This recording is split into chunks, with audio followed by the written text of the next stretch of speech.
Hello friends, आज हम बात करने वाले हैं शहद के बारे में। शहद प्राचीन काल से यूज़ में आ रहा है और नेचुरल स्वीटनर के तौर पे प्रसिद्ध भी है।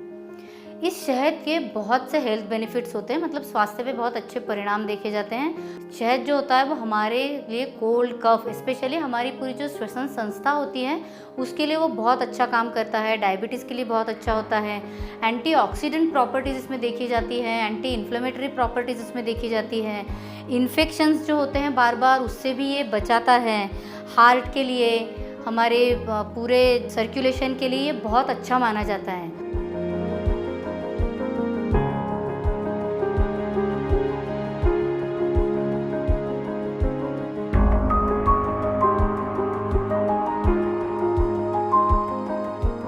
और आयुर्वेद का ये कहना है कि डायबिटीज़ के लिए तो जो शहद है वो बहुत ही अच्छा, मतलब पथ्य बताया गया है। और इसकी सबसे इम्पॉर्टेंट क्वालिटी जो है वो योगवाही होना। योगवाही मतलब क्या कि जिस भी चीज़ के साथ शहद को मिक्स किया जाता है उसके गुणों को वो आत्मसात करके सब जगह फैलने में मदद करता है, उसको बढ़ाता है। तो इसीलिए बहुत सारी दवाइयाँ भी जो है वो आयुर्वेद में शहद के द्वारा दी जाती हैं।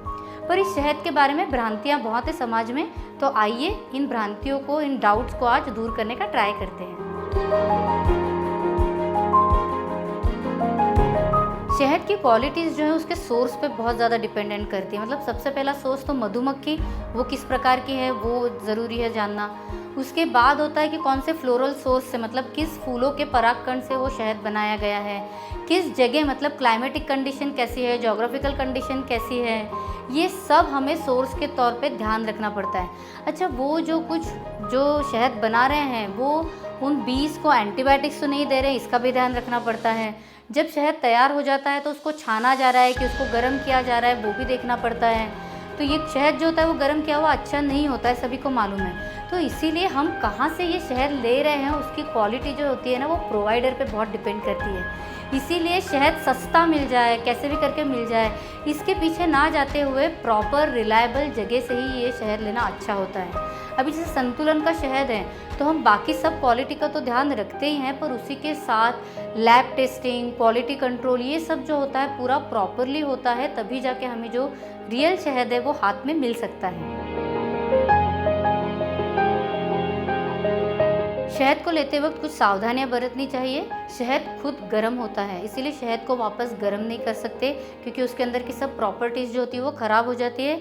आयुर्वेद के हिसाब से गर्म किया हुआ शहद जो होता है वो मेटाबॉलिज्म में बहुत ज़्यादा डिफ़िकल्टीज ला सकता है, इसीलिए उसे पॉइज़न ऐसा शब्द दिया है। पर पॉइज़न मतलब लेके कोई मर जाएगा, इस तरह का पॉइज़न उसमें नहीं होता है, पर उसका फ़ायदा जो है शरीर को वो नहीं हो पाता है।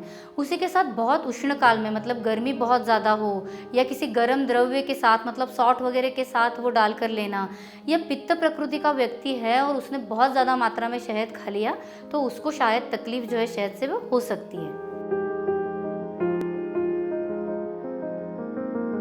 शहद को किस उम्र से ले सकते हैं? आयुर्वेद के हिसाब से बच्चा जब जन्म लेता है तो इवन स्तन्यपान करवाने के भी पहले जो सोना होता है वो शहद में घिसकर बच्चे की जिह्वा पर चटाने के लिए बोला है। इसीलिए एज का कोई भी प्रॉब्लम शहद लेने में नहीं है।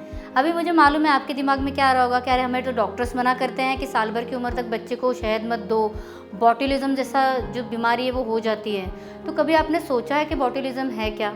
बॉटुलिज्म जो है वो कंटेमिनेटेड वाटर, फूड सबसे आ सकता है। मतलब इवन अगर आप डोर नॉब या किसी भी सरफेस पे भी हाथ लगाते हैं तो वहाँ से भी ये जो इन्फेक्शन है वो फैलने के चांसेस रहते हैं। तो अगर ये शहद आपने रिलायबल सोर्स से लिया है तो बिना संकोच आप ये बच्चे को दे सकते हैं। वैसे भी रिसर्च में प्रूव किया गया है कि अगर शहद, मतलब गैस्ट्रोएंटराइटिस जैसी कोई तकलीफ हो या लूज़ मोशंस वगैरह किसी को हो रहे हों तो पचन में भी मदद करता है शहद, और साथ ही में लूज़ मोशंस भी रोकने में शहद मदद करता है। तो बिना चिंता के आपके बच्चे को ये जो शहद है आप दे सकते हैं।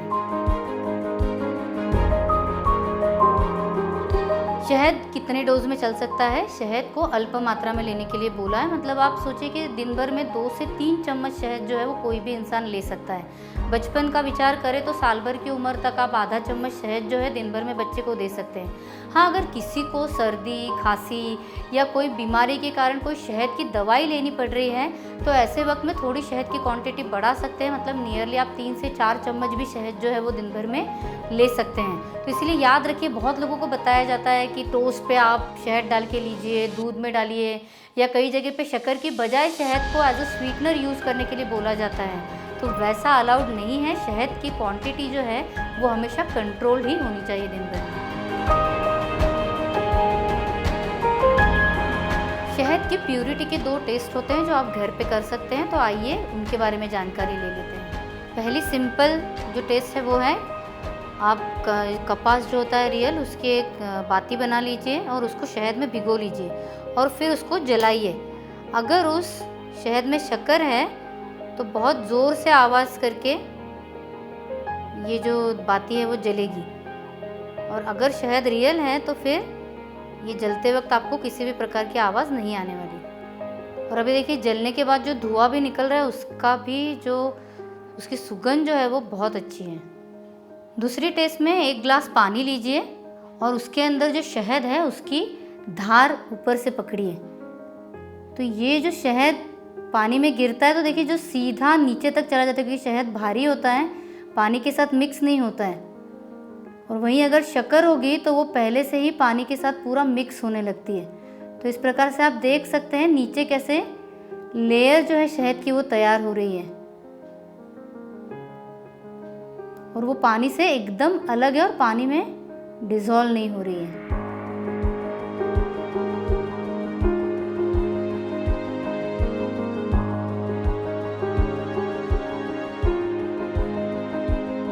शहद को लेकर एक और जो गलतफहमी समाज में दिखती है कि शहद में अगर शक्कर जम गई नीचे तो इसका मतलब है वो शक्कर जो है वो ऊपर से मिलाई गई है।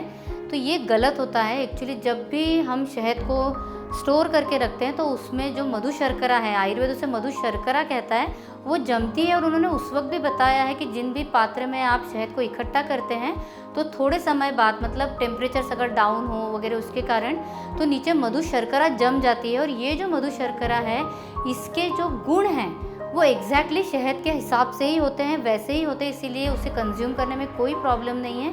उल्टे शायद डायबिटीज़ में ये मधु शर्करा ज़्यादा अच्छी होती है, ऐसा ही हमें बताया गया है।